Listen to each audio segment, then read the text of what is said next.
굉장히 사실은 우울증 환자분들이 많습니다. 많이는 저희가 소홀히 하고 넘어가는 거고요. 그래서 여기 보시면 이제 누군지 아시죠? 처칠입니다. 처칠은 아주 유명했던 사실 우울증이 있었죠. 우울증이 있었지만 우울증 치료도 받고 우울증을 이제 이겨내고 자기 일을 잘해서 영국을 구한 그런 사람이죠. 링컨도 심한 우울증이 있었습니다. 그래서 우울증이 있는 분들이 이상한 분들이 아니고 사실은 큰 인물들 오히려 그런 분들 중에 이런 증상이 있는 분들이 많습니다. 뭐 최근에는 이런 가슴 아픈 다 우울증으로 잘못되신 분들이죠. 그래서 노인성 우울증에 대해서 이제 제가 하나하나 말씀을 좀 드리겠습니다. 저희가 살다 보면은 뭐 우울할 수 있습니다. 그래서 그냥 살다 보면서 느끼는 우울증을 다 병이나 치료를 받아야 한다고 말씀드리는 거가 아니고요. 이제 보통은 우리가 살면서 뭐 좀 어떤 경우는 사기도 당하고 또 자식들하고 좀 사이가 틀어지기도 하시고 또는 뭐 키우던 강아지가 잘못되고 하면 사실 굉장히 힘들거든요. 그런 경험들이 있으면 저희가 생각한 심하게 우울해집니다. 근데 이걸 저희가 이제 이런 것들을 다 병이라고 하지 않는 이유는요. 돌아오거든요. 조금 지나면은 또 회복을 해요. 그래서 괜찮아지는데 저희가 말하는 우울증, 병이라고 하는 건 회복이 잘 안 됩니다. 그래서 이제 이렇게 심하게 기분이 가라앉고 난 이후에도 굉장히 긴 기간 동안 회복이 잘 안 됩니다. 보통 이런 거 이제 한 달, 두 달, 길면 세 달, 심한 분은 1년 동안 계속 이렇게 1년 내내 이런 분들도 있습니다. 이런 경우를 이제 저희 우울증이라고 합니다. 저희 과에서 뭐 보는 질환들 중에 다른 질환들하고 달리 우울증은 꼭 저희가 볼 때 뭐가 있냐면요. 이 물결 같습니다. 이 우리가 우울하다, 내가 에너지가 좋다 해서 에너지, 물결 같은 느낌이 있는데요. 그래서 저희가 우울하다 그랬을 때 이게 아주 심한 우울한 기분이 2주 이상 지속된다. 그러니까 보름 이상 우울하다. 그러면은 이건 좀 정상이 아닌 겁니다. 그러니까 뭐 내가 키우던 강아지가 죽었는데 내가 밥도 못 먹겠고 뒤에 말씀드리겠지만 우울증 증상이 보름 이상 간다. 그럼 이거 조금 보름쯤 되면 좀 회복돼야 되거든요. 이상한 겁니다. 그리고 이제 우울증은 아니지만 아주 심하게 우울하진 않지만 기분이 안 좋은 게 아주 오래가는 이런 질환도 있습니다. 그래서 아주 드물진 않죠. 노인분들에게는 조금 드문데 기분이 우울한 것도 있고 기분이 너무 좋은 것도 있고 그래서 이렇게 양쪽이 번갈아 가는 경우도 있습니다. 그래도 이런 것들도 다 기분장애로 분류돼서 여러분들이 병원을 찾으시는 게 좋습니다. 자, 그러면 그 정신과 의사들은 우울증을 어떻게 진단하나? 우울증의 여러 가지 증상들 중에 몇 가지 정도가 있는지 이걸 가지고 진단을 합니다. 우울증에는 저희가 이제 우울사파라고 하는데요. 한 번 우울한 시기에 겪는 우울증을 증상을 사파라고 하는데 이렇게 9가지 증상이 있습니다. 벌써 골치 아프시죠? 네, 정신과 의사들도 이렇게 한번 읽어보겠습니다. 우울감, 쾌라는 것. 살다 보면 저희가 즐거움을 느끼죠.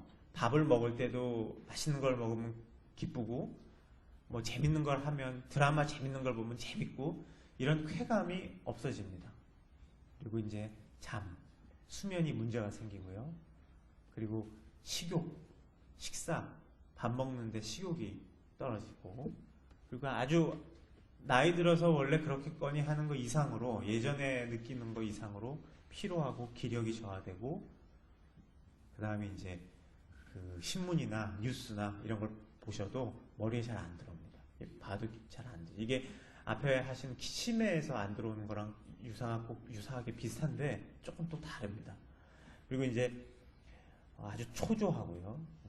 그리고 무엇보다 이제 자신감이 결여가 되고, 내가 뭐 잘못 산 것 같은 느낌도 들고, 죄책감도 들고, 그리고 이제 가장 안 좋게는 나 이제 죽어야겠다 이런 생각이 드는 겁니다. 그래서 이렇게 여러 가지 증상들이 있는데 이 중에 이제 한 5가지 정도가 한 2주 이상 지속되면 저희가 우울증이라고 보는데 그 정신과 의사들이 이걸 이렇게 쭉 이렇게 외우지 않습니다. 어떻게 이제 생각을 하느냐면요. 크게 3가지 큰 축이 있습니다. 그래서 이제 첫 번째 축은요. 역시 이제 기분이죠. 기분.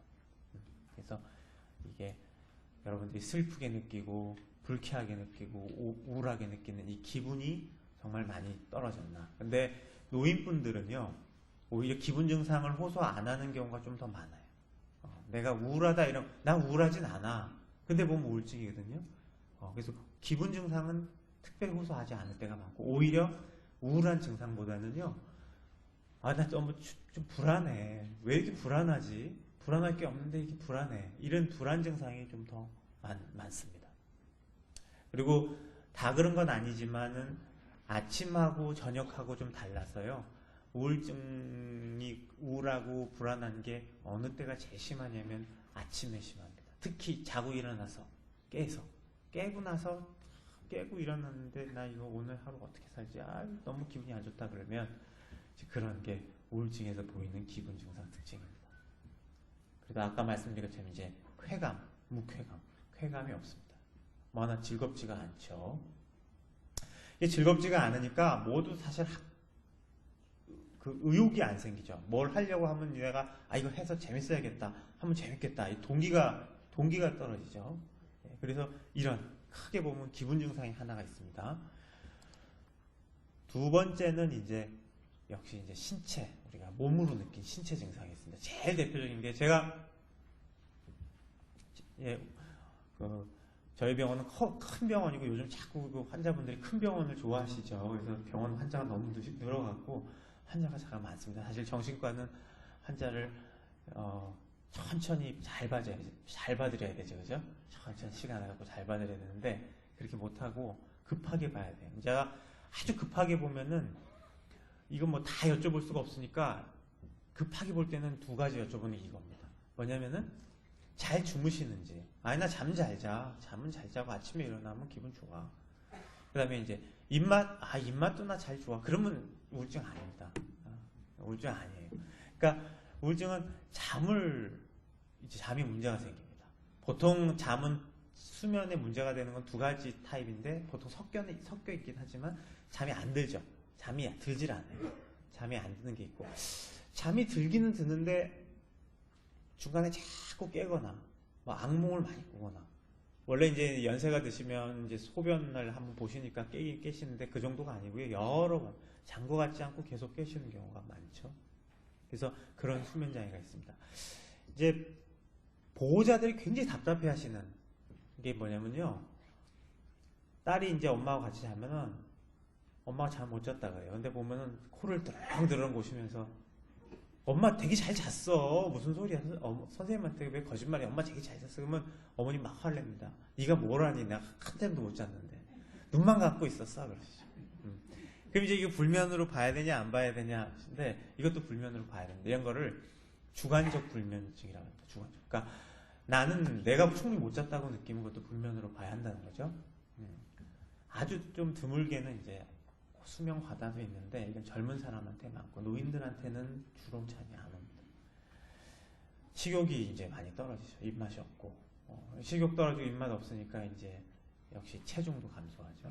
드물게는 또 폭식을 하는 경우도 있습니다. 뒤에 잠깐 제가 말씀드릴 기회가 시간이 될지 모르겠는데 여러분들 중에 이제 그 수면제 스틸록스라는 수면제가 있는데 이게 아주 특이한 게 이걸 처방받으면 한 10분 중에 한두 분은요, 한 분, 두 분 그래요.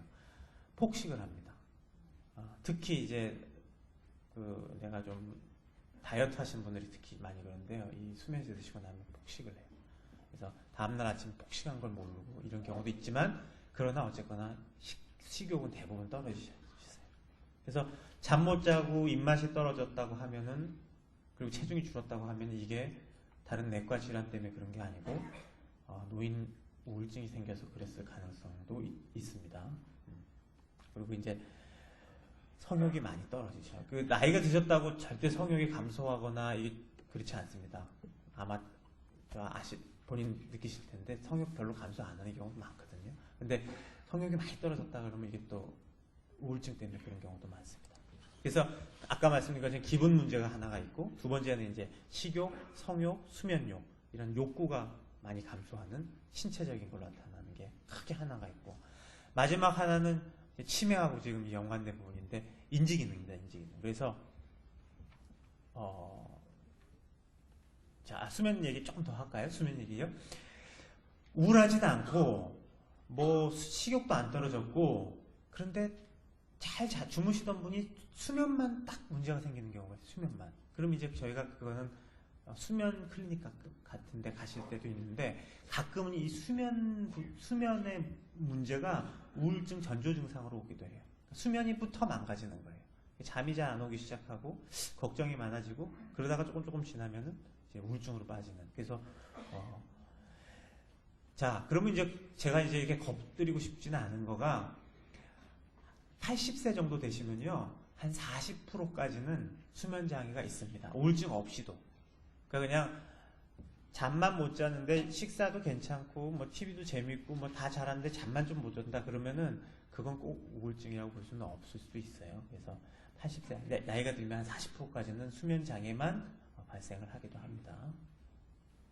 꿈, 오늘도 이제 그런 얘기인데, 나 악몽을 너무 꿔가지고 그거 좀 고쳐달라고 그러시는데요.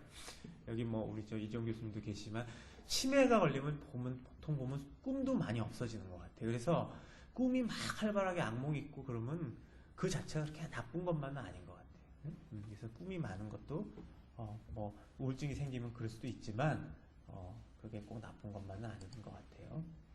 자, 그래서 이제 세 번째, 아까 큰 쪽 우울증이 아까 말씀드린 것처럼 우울한 기분도 있고, 이제 이런 그 욕구와 수면욕이나 이런 거 망가지는 것도 있고, 마지막으로는 이제 인지기능인데, 인지기능 중에서 이제 아까 그 말씀드린 것처럼 뭐 봐도 재미도 없고 머리에 들어오지도 않고 신문을 읽어도 재미가 없고, 여러분들 이제 신문 읽었는데 지금 그 신문 읽으니까 막 화나신 분 많으시죠? 신문 확 화난다 그러시면 그거 괜찮은 겁니다. 왜냐면 그게 머리에 들어오는 거거든요, 아직. 근데 이제 우울증이 생기면 세상에 일에 관심이 없습니다. 그래서 이제 집중력이 떨어지거나 판단력이 떨어지거나 하는 것도 우울증 증상인데, 기본적으로 이제 부정적인 생각이 많이 듭니다. 굉장히 세상이 정말 잘못돼 가는 것 같고, 특히 나한테만 세상이 모진 것 같고, 이렇게 부정적인 생각이 많이 드는 것도 이제 우울증 증상입니다. 그래서 노인이 되면은 좀 노여움이 많아진다고 하는데, 그 정도 수준이 아니고 굉장히 이제 정말 안 좋게 생각이 듭니다. 그래서 매사에 자신이 없고, 미래는 나는 망한 것 같고, 나는 쓸모없는 인간인 것 같고, 사실은 뭐 집도 있고 재산도 어느 정도 있는데 우울증이 심하신 분들은 완전히 망했다. 나는 이제 앞으로 큰일 났다. 이런 걸 너무 심하면 저희가 빈곤망상이라고 합니다. 저희가 이제 볼 때 우울증이 크게 원래 그 가족력이 좀 있어서 기본적으로 우울한 집안도 있어요. 그런 내가 타고난 우울증, 이런 걸 내인성 우울증이라고 하고요. 뭐 다 잘 지냈는데 막판에 그냥 주식 투자를 잘못해갖고 정말 그냥 몇 억을 날렸다. 그리고 요즘같이 집이 막 집값이 오르는데 막 1년 전에 집을 팔았는데 지금 막 몇 억씩 오른다. 이게 너무 우울하다. 이런 게 이제 반응성 우울증이라고 합니다. 그래서 노인분들은 반응성 우울증이 좀 더 많습니다. 그리고 아까 막 불안한 우울증이 있어요. 막 불안하고 초조하고 막 안절부절 못하겠고 그런 우울증도 있고요. 아무 의욕도 없고 집에 누워서 아무것도 하기 싫은 그런 지체성 우울증, 이렇게 조금씩 우울증도 양상이 다르게 나타납니다. 그럼 이제 노년기 우울증은 보통 젊은 사람 우울증하고 어떻게 다르냐? 한국 분들 특히 더 그렇고요. 신체 증상이 많습니다. 그래서 제가 심장내과에도 제가 클리닉을 하나 열어놨는데요. 몸 아픈 걸로 많이 나타나요. 몸 아픈 거.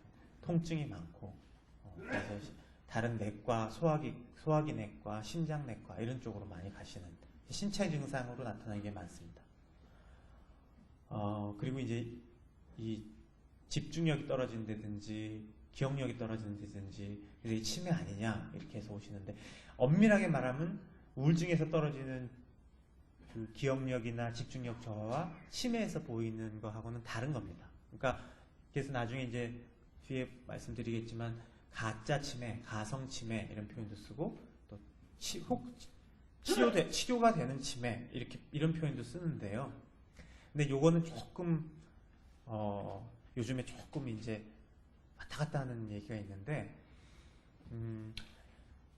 이게 노인기의 우울증을 앓는 분이 조금 치매로 가는 게 아니냐 이런 얘기도 조금은 있습니다. 근데 아니라고 보는 게 아직은 맞고요. 이런 건 있어요. 젊을 때도 계속 치매도 앓고 그런 분은 인지기능이 좀 떨어져도 그게 치매로 가지는 않는 것 같아요. 다른 사람들에 비해서. 근데 젊을 때는 정말 내가 우울하지도 않고 잘 지내고 이랬는데 한 70대쯤 됐는데 굉장히 우울해졌다.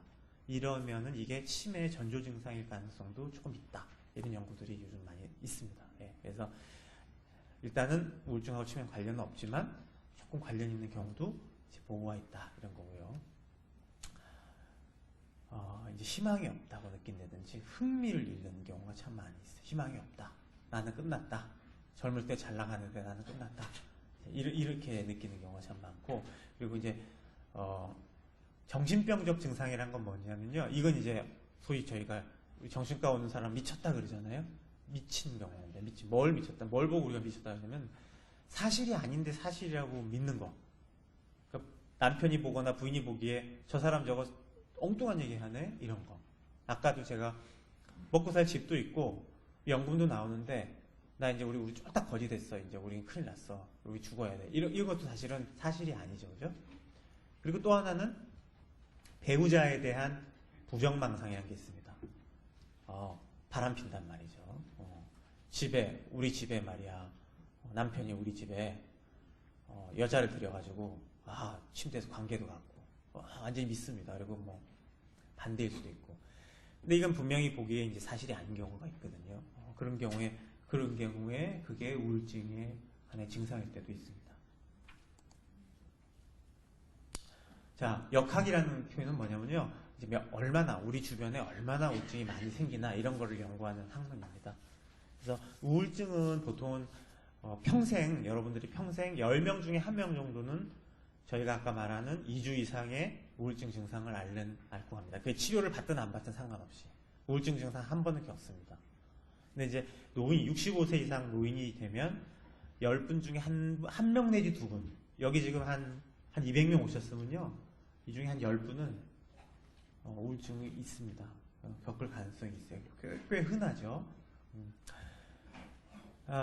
자살을 참 많이 합니다. 우리나라에 자살이 너무 심해서 큰일이고요. 저희 나라가 지금 제일 문제되는 부분이 아주 어린 사람 자살이 굉장히 늘고요. 또 어린 사람 자살 못지않게 노인 자살이 굉장히 많습니다. 이 노인 자살은 왜 문제가 되냐면요. 노인분들이 굉장히 온화하고 그러신 것 같죠. 자살을 할 때는 굉장히 과격하게 합니다. 성공률이 굉장히 높습니다. 그래서 사실 노인분들 우울증으로 오면 저희가 병원에서 입원시킬 때도 굉장히 조심합니다.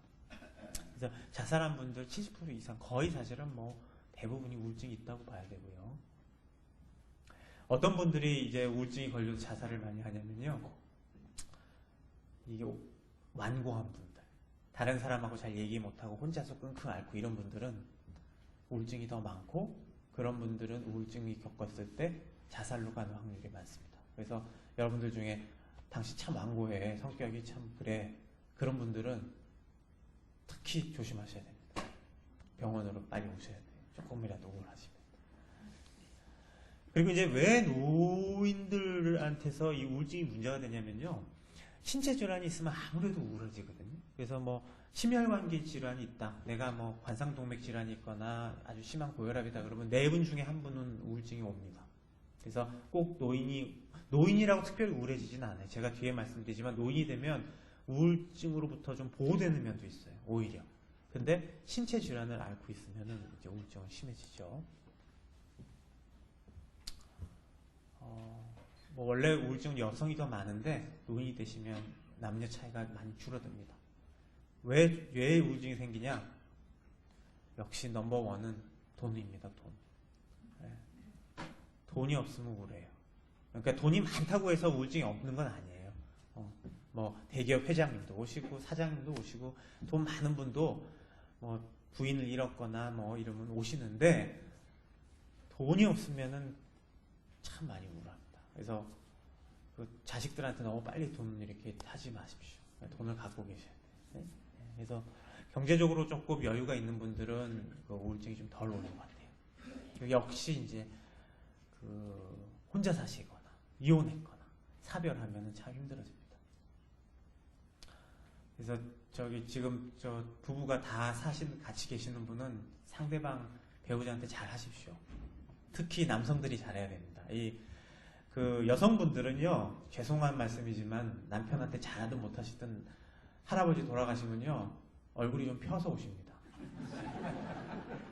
하도 고생을 수발을 들다가 수발될 사람이 없어가지고 나 힘들어 그러시면서 얼굴은 생글생글하고 있어요. 근데 부인이 돌아가시는 호랍이는 정말 불쌍합니다. 네, 정말 불쌍해요. 정말 이 한국 남성들은 아직까지도 저만 해도 제가 설거지 하거든요. 설거지 안 하시죠. 그러니까 이게 부인이 수발 들어주시다가 이제 딱 돌아가시면 아유 요즘 자식들이 누가 수발 들어요. 자기가 다 하셔야 되거든요. 밥도 챙겨 먹고 할 수가 없어요. 그래서 완전히 처량해져가지고 정말 우울증이 많이 생기거든요. 남성이 훨씬 더 힘듭니다. 그리고 이제 역시 일을 좀 하시면 그게 무슨 일이 됐건 일을 하시면 좀 덜 우울한데 일이 없어지면 남성들은 특히나 이제 어렵죠. 그래서 은퇴나 실직이나 그렇고 뭐 병 생기면 힘들죠. 네. 뭐 관절염 생겨서 걷기 힘들어지면 우울해집니다. 네. 그러면 이제 노인들이 그러면 뭐 다 병 생기면 다 우울해지냐? 그렇지 않아요. 병 나고 힘들어도 잘 사신 분 더 많거든요. 근데 이제 그럼 어떤 분들이 좀 그러냐? 아무래도 어린 시절에 조금 힘들게 살거나 부모님한테 좀 지금 노인분들이 어릴 때 어머님들한테 좀 학대당했거나 많이 맞고 자랐거나 그러면은 조금 더 우울증이 많이 걸리는 것 같아요.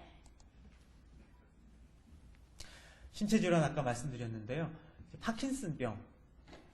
파킨슨병은 그 자체로 우울증이 많이 생깁니다. 그러니까 그 운동 기능의 장애병이지만 심리적으로도 그게 문제가 많이 생겨서 굉장히 많이 우울증이 생깁니다.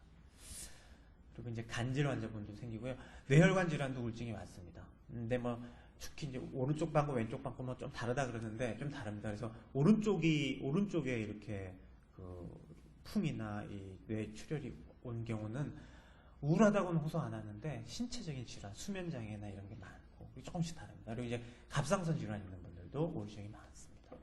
그리고 뒤에 제가 또 말씀드리겠지만 약물들이요, 약물 자체가 우울증을 유발해요. 그래서 많이 쓰시죠. 고혈압 약물, 소화기 약물 이런 게 약물 일부가 우울증을 굉장히 많이 유발을 하고, 이제 뭐 스테로이드, 파킨슨 약물 자체가 또 우울증을 유발을 합니다.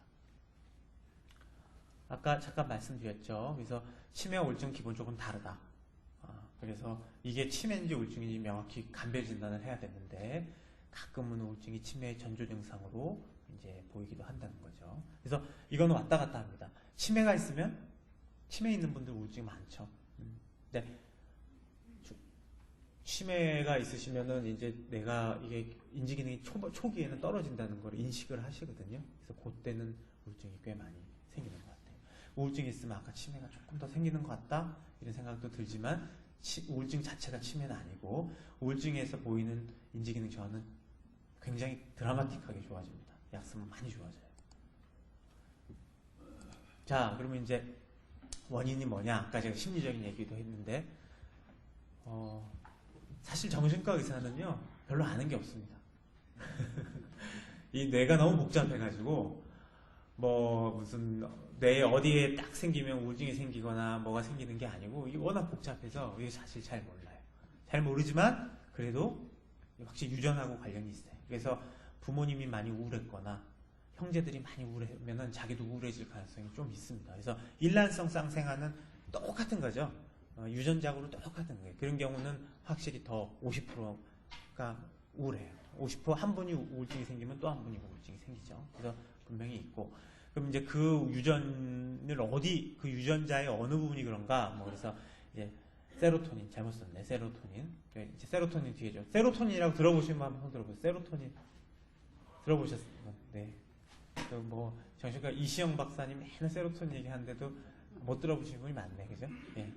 그래서 세로토닌 관련된 뭐 이제 세로토닌 뇌에서 나오는 신경 전달 물질, 호르몬이라고 하기 좀 애매한데 신경 전달 그런 물질이 있어요. 그래서 그런 거를 몸에서 왔다 갔다 하는 운반체를 하는 그 유전자에 뭐가 좀 차이가 있다 이런 말도 있고, 그다음에 이제 뇌 신경을 세포를 잘 자라게 하는 그런 거에 문제가 있다는 얘기도 있고, 뭐 유전자가 좀 관련한다는 거가 근데 잘은 모릅니다.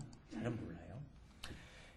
근데 이제 이거를 종합하면 어떠냐면요, 유전적 소인은 분명히 밑에 깔고 있어요. 그러니까 그 집안은 대대로 우울하지 않고 참 밝다 그러면 뭐 본인도 다행히 우울증 걸릴 확률이 좀 떨어진다고 봐야죠. 그러다 아무리 그런 분도 스트레스가 많다. 제한테 오는 참 많은 100분이 오시면 100분이 다 다른 힘든 얘기를 하고 오십니다. 어떤 분은 아들이 자살을 했어요. 아들이 자살했는데 그렇게 배우자를 미워합니다. 당신 때문에 그렇다고.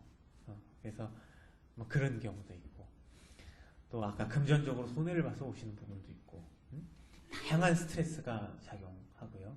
역시 이제 몸이 아프면은 우울하고, 성격도 굉장히 아까 말씀드린 것처럼 중요해요. 그래서 친구가 아까 우리 이정 교수님도 말씀하셨는데 친구가 많고 사람들 만나는 거 좋아하고 이런 분은 확실히 좀 덜 오는데, 이제 잘 나 혼자서 삭히고 특히 아주 깐깐하고 다른 사람 비판 잘하고 이런 분들이 자기 자신도 우울증이 잘 오는 거예요. 그렇게 오면은 우울증이 오면 그냥 우울한 걸로 끝나는 게 아니고 뇌의 기능도 떨어지고, 또 우울증 자체가 몸도 나쁘게 해요. 그러니까 이거는 여러 가지 썰이 있어요. 이론이 있어요. 뭐냐면 우울하니까 치료도 잘 안 받고 병원도 잘 안 가고, 의사가 뭐 약 잘 챙겨 먹으라고 해도 우울하니까 안 먹고, 이렇게 돼서 간접적으로 몸이 나빠진다는 얘기도 있고요. 아니면 우울증 자체, 우울하면요 이게 이렇게 에너지가 없죠. 이게 몸의 세포도 그렇게 한다는 거예요. 세포도 몸의 세포도 기능을 떨어뜨려서 조금 더 면역 기능도 떨어뜨리고 내분비 기능도 떨어뜨리고 이렇게 해서 당뇨도 더 심하게 만들고 그렇게 한다는 얘기도 많이 있어요. 이게 예전에는 의사들이 잘 안 믿었어요. 거짓말이라고 생각했어요. 아이 뭐 우울한 게 뭐 세포예요. 근데 이게 요즘에는 이제 점점 더 의학이 발달하면서 이 사실이라는 얘기가 많이 밝혀져요. 이게 뭐 예를 들면 뭐가 있냐면요, 여러분들 제가 오늘 여기 갖고 오진 않았는데 몇 년 전에 벌써 한 10년 됐나요? 7, 8년 전에 노벨 의학상을 뭘로 탔냐면은 그 노화로 탔어요. 노화. 여러분들 이제 왜 여러분들이 이렇게 나이가 드시면은 세포가 늙냐면은 그 중에 원인 중에 하나가 여러분들 옷에 이렇게 보풀하기 일잖아요. 보풀하기 일면 자꾸 풀리잖아요. 마치 텔로미어라 그래갖고 유전자 끝에 보풀하기가 안 일게 딱 이렇게 막는 캡 같은 게 있는데, 유전자가 그게 자꾸 풀리면 유전자가 자꾸 풀려가지고 유전자가 없어지거든요. 그래서 그게 많이 풀리면 텔로미어 길이가 짧아지면은 이 노화가 된다. 길이가 짧아지면 늙는다. 그래서 그 텔로미어 길이를 알면 얼마나 세포가 빨리 죽을지 알 수 있다. 이걸로 노벨상을 받았는데, 그 노벨상 받은 사람이 노벨상 받은 사람한테 이제 사회사학과 한 명이 전화를 했어요. 내가 보니까 사회사학과가 뭐 하는 사람이냐면은 아픈 애들, 뭐 백혈병이 있거나 뭐 소아암이 있는 엄마들, 그 엄마들 관리해주는 사회사학과인데, 보니까 그 아픈 애들이 있는 엄마들은 얼굴을 보면 자꾸 빨리 늙는 것 같다는 거예요. 사회사학과가 보니까. 그래서 연구를 같이 하면 안 되겠냐고 이제 그 노벨상 받은 사람한테 전화를 한 거예요. 그래서 조사를 한 거예요. 그래서 한 그룹은 아기가 안 아파요. 아기가 안 아픈 엄마들. 한 그룹은 아기가 엄청 아픈 엄마들을 그 텔로미어라는 걸 조사를 하니까 놀랍게도 아기가 아픈 엄마들 텔로미어가 다 짧아져 있어요. 그리고 그 엄마들이 나 너무 힘들다고 우울하다고 한 정도가 그렇게 많이 할수록 텔로미어가 더 짧아져 있고, 그래서 그게 아주 유명한 논문이 됐거든요. 그래서 이게 확실히 우울하고 힘들고 스트레스 받으면 우리 몸의 세포 수준에서도 영향을 준다는 걸 지금은 이제 자꾸 알고 있어요. 알려져 가고 있어요. 그래서 이제 우울증이 그런 면에서도 문제가 되는. 그러니까 우울증을 치료를 받아야겠죠, 그죠? 예, 그냥 놔두면은 이게 몸도 망가진다는 겁니다. 자, 이거 뭐 안 갖고 있어도 근데 너무 복잡하시죠? 네, 제가 나이가 드시면요 복잡한 거 하지 마세요. 네, 복잡한 거는 건강에 안 좋습니다. 네, 너무 복잡한 거, 적당히 복잡한 거는 도움이 되지만, 그래서 간단하게 말씀드리면요, 아까 세로토닌이란 거는 확실히 관련이 있습니다. 이게 왜 관련이 있냐면은 세로토닌이란 거는 이제 여러분들 몸의 신경 전달 물질인데, 이거는 어디서 만들어지냐면 여러분들 이제 단백질 드시잖아요. 오늘도 뭐 콩을 드셨거나 우유를 드셨거나 고기를 드셨으면 단백질 안에 트립토판이라는 게 있습니다. 그게 이제 분해돼서 여러분들한테 흡수가 되는데 트립토판으로부터 만들어지는 건데요.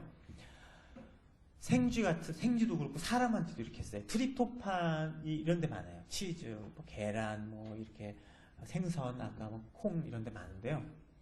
이런 거를 트립토판을 하나도 없게 한 식사를 시키면은요, 굉장히 우울해집니다. 네. 이런 거를 없게 만들고 쥐한테 주면 쥐가 안 움직입니다.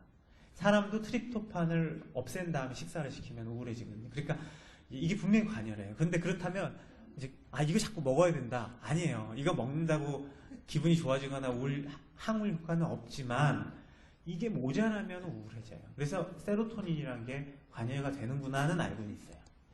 그래서 이제 넘어갈게요. 아까 말씀드렸고. 그래서 뒤에 말씀드리겠지만 그 세로토닌을 잘 몸에서 이게 잘 되게 하는 약을 이제 쓸 거예요. 그건 제가 약물 얘기할 때 또 설명을 드릴게요. 자, 통증. 우울증이 있으면 통증이 굉장히 심해져요.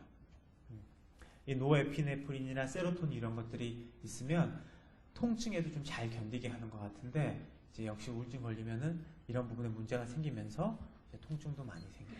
그래서 저희 병원에 이제 마취통증의학과에서 통증 많은 분들도 보지만 그 과에서도 항우울제도 쓰고 거기서 치료가 안 되면 저한테 보내시기도 하고 그렇습니다. 통증도 아주 중요한 우울증의 증상입니다. 가끔 이제 항우울제 드시면 치매가 많이 생기는 거 아니냐 막 그러면서 저한테 어디 매스컴에서 왔다고 그러시는데요. 그거는 전혀 그렇지 않습니다. 전혀 그렇지 않아요. 그 항우울제를 쓰면 오히려 그 기억력 담당하는 해마와 관련된 부분에 세포가 더 많이 생성되거나 세포의 크기가 커지거나 그런 연구 결과들이 훨씬 더 많아요. 근데 이제 약 쓰면은 조금 치매가 더 생기는 거 아니냐는 그 중에 하나는 항불안제, 소위 저희가 말하는 신경안정제는 굉장히 많은 대규모 연구에서 조금 그런 경향이 있나? 그 정도인데 개개인한테서는 임상에서는 거의 의미가 없다고 봅니다. 그래도 이제 항불안제는 그럴 경향성이 약간은 있을지 모르지만 오히려 그거 드시고 마음 편하게 잘 주무시면 훨씬 낫습니다. 근데 이제 특히 항우울제는 그런 게 없어요. 그런 보고는 아직까지 없어서 항우울제를 쓰면서 치매가 더 잘 걸린다 이런 질문은 이제 혹시 저한테 오시면 안 하셔도 되겠죠, 그죠? 예. 그래서 항우울제 쓰면 오히려 더 도움이 되는 것 같아요. 저는 시간이 좀 많이 지나가서 제가 조금 죄송한데 조금 넘어가겠습니다. 우울증 환자들 뇌에는 뭔가 변화가 있어요. 그래서 그 뇌가 이제 크게 보면은 우리가 막 그 계산도 하고 주식 투자도 하고 뭐 이렇게 머리 쓸 때 그런 그 바깥쪽 대뇌 피질도 있지만 더 깊숙이는 우리의 감정, 성욕, 식욕 또는 감정 이런 걸 담당하는 그런 구조물이 있는데요. 그쪽 부분에 이제 여러 가지 이상이 있다. 너무 과활성화돼 있다. 그 부분이. 그 다음에 이제 아까 말씀드린 것처럼 바깥쪽에 우리가 어떤 일을 할 때 써야 되는 대뇌 피질 쪽은 뭔가 활성화가 좀 떨어져 있다. 이런 그 이상이 있다는 거는 저희가 대체적으로 보고가 되고 있어요. 그래서 약을 쓰면 그 부분이 좋아집니다. 넘어가겠습니다. 아까 스트레스 얘기를 했고 또 제가 넘어가겠습니다. 그래서 다시 한번 말씀드릴게요. 성격은 안 변하죠. 성격은 잘 안 변합니다. 사람이 안 변해요. 그래서 성격을 바꾸려면 아주 어릴 때 양육을 잘하면 성격이 좀 좋아지죠. 또 한 번 바뀔 수 있는 타이밍이 아주 나이가 드셨을 때 좀 바꿀 수가 있어요. 오히려 우울할 때 바뀌실 수가 있어요. 그래서 아까 말씀드린 것처럼 아주 강박적이고 완고한 성격이 우울증이 잘 생기고요. 자책, 나를 자책하는 성격, 또는 다른 사람 탓하는 성격, 이런 분도 우울증이 잘 생깁니다.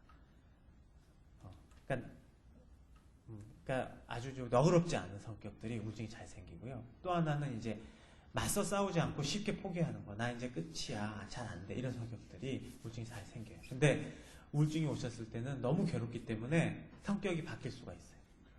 그래서 한번 자기 본인 이런 성격이면 성격을 한번 좀 바꿔보십시오. 그래서 포기하는 거하고 마음을 비우는 거하고는 좀 다릅니다. 예, 그거는 또 다르죠, 그죠? 나이가 드시면 좀 너그러워지시는 분들이 많이 이제 내려놓기 때문에 그런데 그런 부분은 우울증에는 되게 도움이 되는 거예요. 자, 그리고 이제 우울증 치료 중에 이제 이런 성격을 바꾸거나 생각하는 걸 바꾸는 인지행동 치료라는 게 있어요. 이게 뭐냐면요, 자기가 생각하는 게 과연 맞는지를 한번 생각해 보는 거예요. 예를 들면 특히 이런 분들이 있어요. 나는 인정도 받고 사랑받아야 돼, 이런 생각을 하세요. 그러면 부부는 화목한 게 부부지, 화목한 게 부부지 잔소리하는 건 부부가 아니야, 이렇게 딱 생각을 딱 그냥 아주 굳게 갖고 계신 분들이 있으면 평생 괴로운 거예요. 난 정말 남편 잘못 만났다, 또는 참 부인 잘못 만났다, 평생 괴롭다고 생각을 하고 살아오시는 거예요. 근데 부부는 좋은 말만 하고 살 수 있는 게 부부는 아니잖아요, 그죠? 네. 이제 그런 생각을 좀 바꾸는. 이런 생각으로 꽉 차 있으면은 무슨 말을 내가 조금 잘 되라고 하는 말도 이거 날 무시하는 거야, 온통 잔소리야, 숨 막혀서 못 살아, 내는 인생이 실패했어, 나는 저 영감탱이 저 옆편네 만나가지고 나는 이제 인생이 꽉 망했어, 내가 좀 끝나고 좀 잘 살아볼까 했는데 그냥 여전히 이렇네, 이렇게 되는 겁니다. 그래서 이제 인지행동치료는 이런 부분을 한번 생각해보는 거예요. 정말 부부는 화목한 게 부부냐, 정말 당신 와이프나 당신 남편은 당신에게 나쁘게 한 것밖에 없느냐, 이제 그런 걸 한번 생각해보는 게 이제 인지이론에 의한 치료가 됩니다.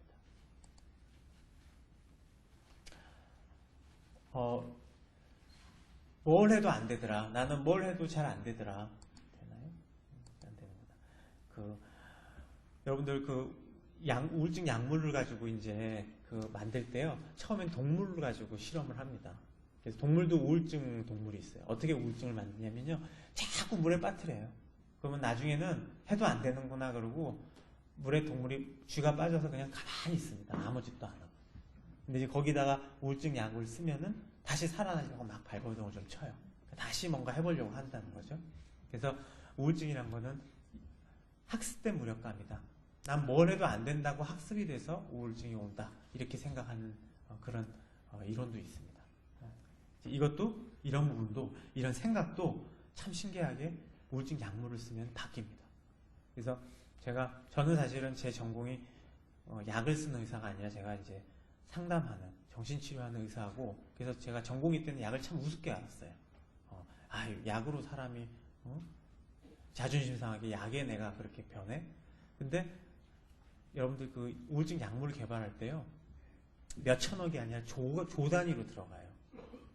미국 같은데 서구에서 개발할 때 절대로 증거가 없으면 개발이 안 되거든요. 분명히 굉장히 약의 효과가 있습니다. 부작용도 생각보다 적고요. 그래서 뒤에 말씀드리겠지만 치료 말씀드리고 약물 쓰는 거에 대해서 너무 거부감을 좀 안 가지셨으면 좋겠어요. 노년기 장점이 있습니다. 여러분들 중에 우울증 없으신 분들은, 삶이 힘듦에도 불구하고 우울증이 없는 분들은 노년기 장점이 이런 거예요. 확실히 감정이 좀 조절이 좀 좋아집니다. 좋아지는 부분이 있어요. 옛날처럼 잘 화가 안 나는 게 있죠.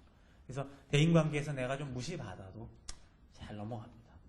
그리고 아까 너그럽지 않은 성격도 있다 그랬지만 나이 들면 자연스럽게 자신도 타인 모두한테 너그러워지고 그렇습니다. 이제 자식들한테는 안 너그러울 수 있지만 너그러울 수 있고, 그 다음에 이제 잘 안 믿다가 교회나 절이나 또 성당이나 종교적인 이런 것들은 다 도움이 됩니다. 우울증에 다 도움이 되는 것들이에요.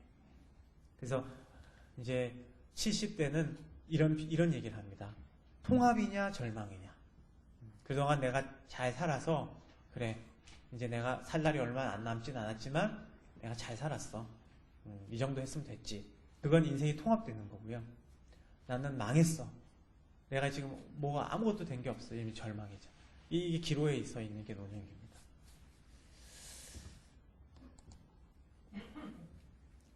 그래서 이제 우울증을 치료할 때는 가벼운 우울증은 이제 이런 교육, 자기 이제 뒤에 말씀의 교육, 우리가 이제 교육으로만 되는 경우도 있고, 아까 운동이나 이런 것처럼 자기 관리하는 거를 좀 하면서 좋아질 수도 있고, 근데 이제 보통은 큰 병원 정신과, 서희 아산병원 정신과 정도에 왔다 그러면 대부분은 이런 걸로 잘 안 돼서 다른 병원 치료 갔다 오신 분이 많고, 그런 경우는 이제 저희가 약물 치료를 하게 돼서 지금 잠깐 남은 한 5분은 약물 치료에 대해서 주로 얘기를 할게요. 말씀드릴게요. 예, 제가 과정을 좀 넘어가겠습니다. 자, 자기관리 중에 하나 조금 좋은 거는요. 아까 운동, 걷는 거 참 좋다 그러셨잖아요. 걷는 거 참 좋은데 요즘 미세먼지가 너무 많죠. 예, 참 그게 참 안 좋은데 외국은 참 이거 많이 합니다. 태극권. 저 신천에도 태극권 도장이 있거든요. 제가 광고를 좀 할게요. 좀 다녀보세요. 이게 굉장히 좋거든요. 천천히 움직이면서 가는 겁니다. 그래서 요가도 좋고 국선도도 좋고 요즘 하는 이런 이완요법이 운동 중에 되게 좋은 것 같아요. 노인분들한테. 자, 가족 주변에 우울증 환자분들이 있으면 가족들이 대처 방법입니다. 지금 여기 오신 분 참 잘한 거예요. 우울증이 뭔지 아시려고 공부하시는 거니까 참 잘 오셨고요. 첫 번째, 잘 들어주시는 게 중요해요. 저는 사실은 제가 외래에서 잘 말씀 잘 많이 안 드려요. 많이 듣거든요. 충고 잘 하지 마세요. 섣부른 충고는 하지 마세요. 이래야 된다. 이 다 잔소리가 됩니다. 네, 그래서 잘 들어만 주시면 되고, 같이 하자 권하되 강요하지는 말고, 그래서 가능하면 뭐 조금 당신 뭐 좀 재밌는 거 뭐가 있을까? 나 뭐 재밌는 거 없어? 그러다가 뭐 이거 해볼까? 그럼 그때 그런 거 다 같이 하시는 거예요. 그리고 증상에 대해서 비난하지 마세요. 당신 이렇게 이게 뭐야? 이렇게 비난하지 말고, 그리고 중요한 거는 시간을 가지면 우울증은 분명히 낫는 병입니다. 분명히 나아요. 노인성 우울증은 많이 낫습니다. 그리고 이제 자살 죽겠다는 얘기 하면 꼭 병원에 모시고 오십시오. 그거 약 먹으면 큰일 난다. 맨날 저한테 하는 말씀이, 주변에 하도 약 먹지 말라고 친구들이 그거 약 먹으면 심해 걸린다고 그런 얘기를 너무 많이 하셔서 제가 오늘 약 얘기를 좀 하려고 그런 거예요. 예. 그 노인성 우울증은 한번 생기면 자꾸 재발을 잘해요. 치료를 제대로 안 받으면 재발을 잘하고 3번 정도 재발하면은 계속 재발합니다. 그래서 이 3번째 재발하면 90%는 또 생기거든요. 그래서 그게 아주 중요한데요. 항우울제는요 굉장히 다양하게 많아요. 종류가 한두 가지가 아니에요. 왜 이제 우울증 약에 대해서 부정적인 게 생겼냐면요, 여러 가지 헷갈려서 그래요. 정신과 약 중에 부작용이 참 많은 약이 실제 있습니다. 우리가 이제 조현병이라고 하는 거는 너무 아까 이상한 생각을 많이 하고 환청도 듣고 하기 때문에 그건 센 약을 써야 돼요. 어쩔 수 없어요. 근데 그런 약은 부작용이 꽤 심해요. 그거 좀 멍해지고 많이 졸리고. 옛날 항우울제도 그랬어요. 사실 뭐 이 옛날 항우울제가 다 나쁜 건 아니고 요즘도 쓸 수 있지만, 그거 먹으면 변비 생기고 입도 마르고 소변도 잘 안 나오고, 그래서 기립성 저혈압도 생기고, 그 다음에 이제 성기능 장애도 생기고 체중도 늘고, 하여튼 그런 부작용들이 참 많아가지고 약 먹으면 사람이 이렇게 멍해 보이기 때문에 더 이상해진 것 같이 이제 느끼죠. 그러니까 정신과라는 선입견에다가 약 먹으면 이상해지니까 막 섞여가지고 절대 약 먹지 말려고 하는데, 이 아까 말한 세로토닌 관련된 약이 나오면서 약이 참 많이 좋아졌어요. 그래서 사실은 꼭 정신과 의사뿐만 아니라 이제 다른 과에서도 쓰기 시작하는데, 이게 뭐냐면은 이제 처음에 나온 게 프로작이에요. 부작용이 굉장히 적어요. 그래서 우울증에만 쓰는 게 아니라 불안한 데도 쓰고 여러 가지 외상 후 스트레스 장애도 쓰면 좋아져요. 이게 왜 좋냐면요, 습관성이 없습니다. 사실은. 심리적으로 내가 약이 잘 들으니까 심리적으로 의존이 생겨서 그렇지, 신체적으로는 금단 증상이 사실 거의 없어요. 그냥 먹다가 그냥 한 이틀에 한 번씩 드시든지 반알 쓰시다가 한 일주일 있다 끊으세요. 그러면 잘 끊어요. 그래서 중독성이 없죠. 그리고 부작용이 물론 있어요. 어떤 부작용이 있냐면 미식해요. 처음에 미식하고 아주 드물게는 드물진 않죠. 어떤 분은 되게 졸리거나 어떤 분은 잠이 안 와요. 근데 아까 뭐라 그랬죠? 우울증은 불면증이 많다 그랬죠. 그래서 이걸 이용할 수가 있어요. 오히려 좀 졸리니까 취침 전에 먹으면 오히려 잠이 더 잘 오는 경우가 많아서 이건 부작용이 아닌 경우도 참 많아요. 오히려 아까 말씀드린 수면제가 그 중독성이 있어요. 끊기도 어렵고. 그래서 우울증 약이 그런 면에서 좀 도움이 되고요. 안타깝게도 두 분 중에 한 분 정도는 성욕이 떨어집니다. 좀 떨어져요. 그거는 있어요. 근데 이제 성욕이 떨어지지 않는 약도 있습니다. 아주 드물게는 두통도 있고, 그리고 좀 입맛이 조금 나니까 체중이 좀 늘어요. 근데 보통 우울증 환자분들이 체중이 줄고 너무 빠지기 때문에 이것도 큰 부작용이 아닌 거예요. 그래서 젊은 사람보다 오히려 노인분들한테는 우울증 약이 부작용이 더 좋은 쪽으로 작용하는 경우가 많아서 더 우울증 약이 도움이 많이 된다고 저는 느껴요.